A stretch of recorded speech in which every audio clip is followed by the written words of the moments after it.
Ketika perang di Ukraina terjadi secara perang militer, ternyata ada perang lain di udara, yaitu perang narasi di media dan di sosial media. Hal ini biasa disebut dengan information war atau perang informasi. Sama dengan yang di Indonesia, masa kampanye masih lama untuk menjadi pejabat puncak di perpolitikan pilpres. Masih 1,5 tahunan lagi masa kampanye tersebut. Namun di media sudah terjadi perang informasi tentang siapa jagoan yang pantas dan siapa jagoan yang tidak pantas dan siapa yang ingin perpanjangan jabatan. Terus saja dimainkan di media. Kita kali ini akan membicarakan tentang mengapa Barat dan Sekutu adalah pengendali informasi dunia dan saat ini mereka pemenang yang mengatur informasi masuk ke kepala Anda para sahabat semua di seluruh dunia. Kembali ke Ukraina sebagai contoh, di mana media Barat mengatakan pasukan Putin dipermalukan oleh Ukraina. Lebih dari 10.000 tentara Rusia terbunuh oleh Ukraina, sementara pihak Rusia mengklaim sebaliknya hanya 500 tentara Rusia korbannya. Media Barat menyebutkan Ukraina berhasil menghancurkan 300 tank Rusia, sementara Rusia mengatakan telah menghancurkan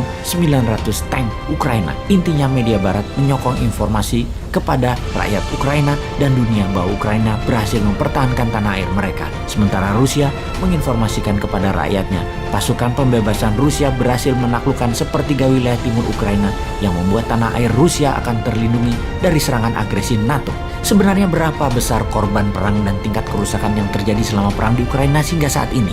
Tidak ada yang tahu pasti. Tidak ada wartawan di media perang yang dapat memastikan kejadian yang tepat jumlahnya. Tidak ada observer mandiri yang independen di medan perang saat ini. Kita tidak tahu mana informasi yang difilter, mana informasi yang dimodifikasi, terutama di sosial media. Sosial media itu level playing field-nya berbeda karena sosial media tidak lagi netral. Kita membicarakan big giant raksasa media sosial seperti Twitter, Facebook, Google, Apple, di mana mereka mengambil posisi bersekutu dengan pihak Barat. Mereka hanya memperbolehkan narasi yang sejalan dengan Barat dan membatasi informasi yang berlawanan dengan Barat. Sungguh, raksasa teknologi ini telah salah memperlakukan kenetralan media menjadi mengambil posisi sesuai dengan stakeholder mereka, sehingga media dunia berada di dalam satu sisi pandang, yaitu maunya Barat. Mereka menjadi penghakim mana yang boleh disiarkan, mana yang tidak boleh disiarkan.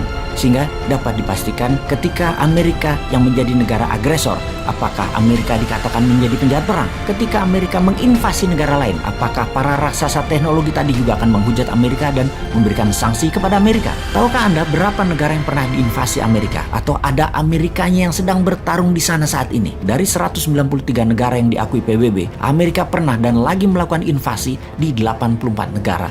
Dan tidak ada satupun intervensi Amerika tersebut dikatakan seperti apa yang Rusia lakukan ke Ukraina sebagai tindakan yang salah dan tindakan kriminal terhadap kemanusiaan oleh giant tech media tersebut. Yang mau kita katakan kali ini adalah kemunafikan raksasa media ini karena ternyata mereka dibayar untuk memihak. Mereka tidak murni dan ambil posisi ke yang bayar. Yang para raksasa teknologi media tersebut misalnya di tahun 2021 mendapatkan keuntungan yang sangat besar dalam mempromosikan Amerika War on Terror, kampanye anti-teroris dan melabel teroris oleh Amerika kepada dunia, terutama Google, Facebook, Microsoft, dan Amazon. Mereka semua dibayar sekitar 44 billion dolar atau hampir 1/4 APBN Indonesia dari Pentagon dan dari US Homeland Security untuk mendapatkan akses database, penyidikan personal data, hingga penyebaran narasi propaganda. Informasi itu menarget langsung hati dan pikiran dari para pengguna sosial media tersebut. Bayangkan ada 2,7 miliar manusia setiap hari menggunakan Facebook, Instagram.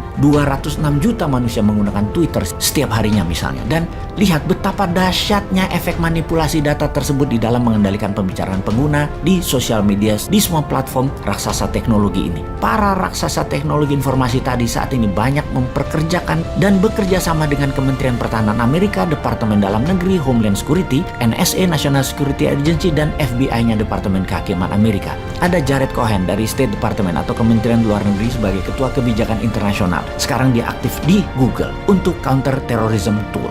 Ada Steve Pandelides, bekerja di FBI selama 20 tahun, sekarang juga aktif sebagai Direktur Security di Amazon. Ada Joseph Rozek, bekerja di Kementerian Pertahanan Amerika dan saat ini bekerja di Microsoft sebagai Direktur Homeland Security. Ini hanya sedikit nama yang diekspos, namun ada ratusan nama orang penting lainnya berada di raksasa teknologi ini. Semua itu dipakai untuk memuluskan pemahaman manusia di seluruh dunia akan nation interestnya Amerika dan Barat adalah kebenaran hakiki, adalah pahlawan dunia, dan ini semua untuk kebaikan manusia. Di mana kita tahu ada sebuah quote yang mengatakan siapa yang mengendalikan informasi, dialah pengendali dunia. Itulah tujuannya, mengendalikan informasi saat ini. Sahabat, Menimbang dan memperbanyak merenung adalah salah satu cara agar kita tidak termakan propaganda yang bisa memecah belah bangsa dan negara kita ini.